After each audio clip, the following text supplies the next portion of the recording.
Urangnya pakan tanya hana galak ajo anak bak daya. Pakan draw tu buat ajak ber. Pakan draw tu buat sedekah. Jawaban kalau membutuhkan yang namanya sedekah jariah, kalau membutuhkan yang namanya doa anak yang soleh, kalau membutuhkan yang namanya ilmu manfaatnya bukan. Pajan perle katanya inna lillahi wa inna ilaihi raji'un.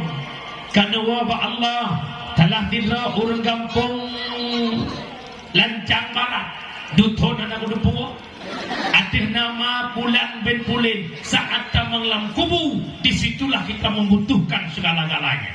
Yang pertama malaikat duk dalam kubu sebelum tamang mungkar nangkir, itulah malaikat Rahman.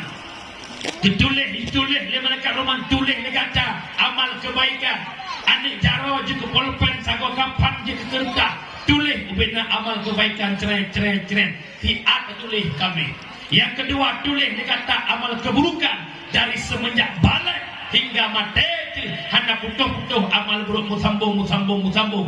Abeh tak tulis tamu di hadapan Allah roh imata sampai debit imata darah ya Allah dikembalikan ke dunia ya Allah walau 1 tahun ya Allah banti tunduk ibadah ya Allah panjang penyesalan dikala masuk alamku.